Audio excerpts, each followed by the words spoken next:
মাঝে মাঝে মারাত্মকভাবে পীড়া দেয়। বিশেষ করে রাজনীতি করতে গিয়ে ফ্যাসিস্ট আমলে আমরা যারা মাঠে রাজপথে কাজ করেছি, আন্দোলনে সক্রিয় ছিলাম, আমাদের উপর দিয়ে যেই রাজনৈতিক টর্চারগুলো হয়েছে, এই টর্চারের কথাগুলো আসলে বলতে গেলে বুক ভেঙে অজরে কান্না আসে। কেননা আমরা রাজনীতি করেছি দেশের জন্য, মানুষের জন্য। যেই রাজনীতির নির্মমতা যে এতটা প্রখর হতে পারে, আমি যদি এই নির্যাতনের একজন শিকার না হতাম তাহলে হয়তো বুঝতে পারতাম না যে রাজনীতির নির্মমতা কী। স্বৈরাচারিণী শেখ হাসিনার আমলে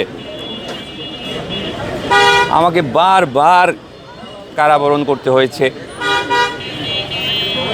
র্যাবের হাতে গ্রেপ্তার হতে হয়েছে, যৌথ বাহিনীর হাতে গ্রেপ্তার হয়েছি।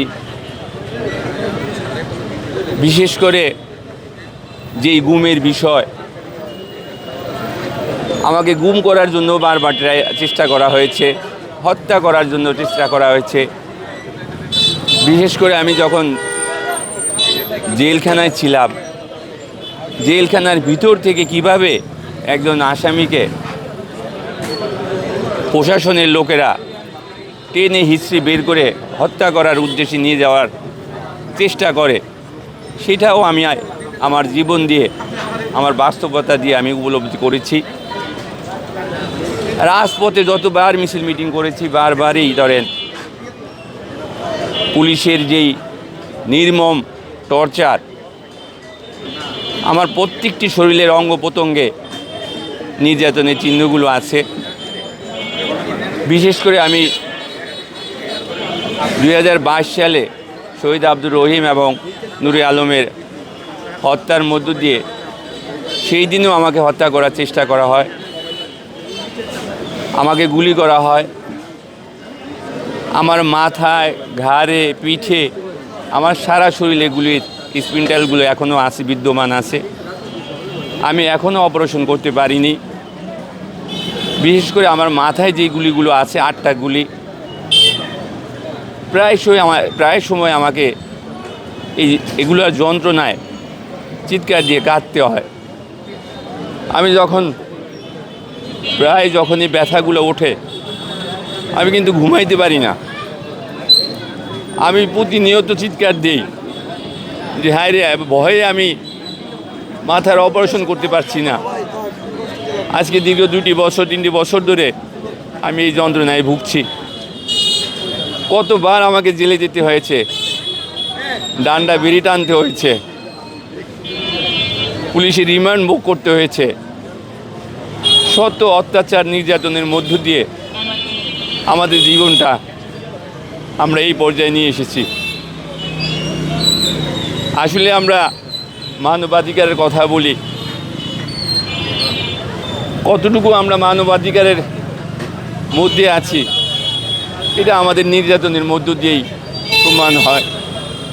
ফ্যাসিস্ট হাসিনা কিভাবে আমাদের উপরে অত্যাচার করেছে, নির্যাতন করেছে, এই যে হাজার হাজার মানুষ হত্যা করা হয়েছে, গুম করা হয়েছে, কত পরিবার অসহায় অবস্থায় আছে, কত মানুষের অঙ্গ প্রত্যঙ্গ হানি হয়েছে।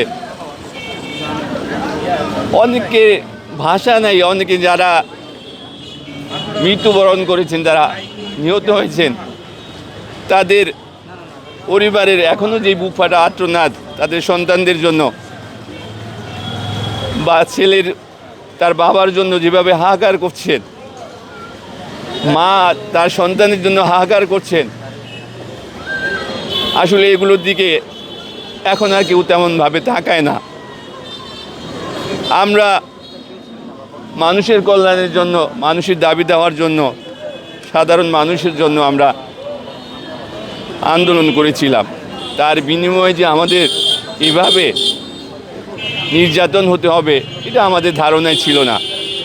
কিন্তু শেখ হাসিনা ফ্যাসিস্ট সরকার সেই অত্যাচার নির্যাতনগুলো আমাদের উপরে চালিয়েছিলেন।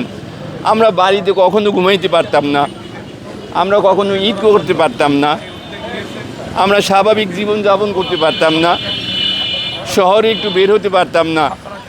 সন্তানদের জন্য কোনো কিছু কেনাকাটা করতে গেলে সেখানেও আমরা পুলিশে ধাওয়া খেতাম।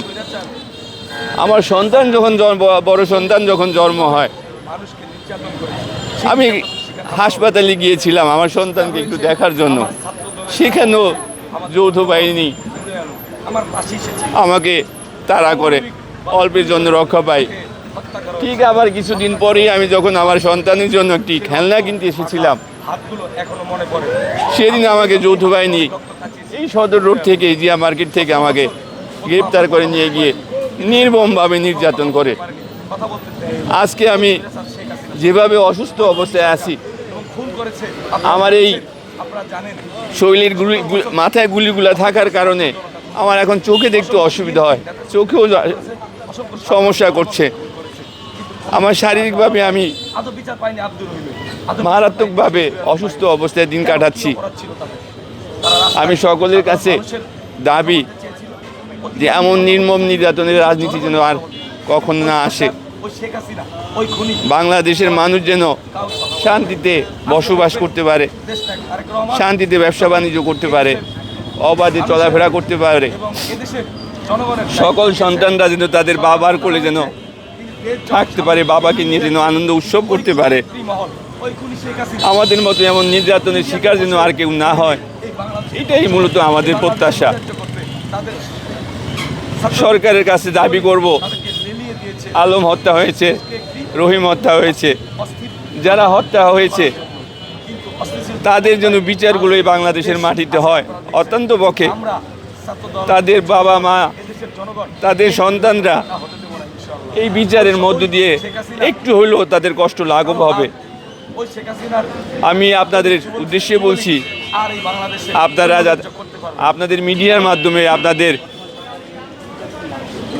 প্রচারের মধ্য দিয়ে আমাদের এই কষ্টের কথাগুলো আপনারা তুলে ধরবেন।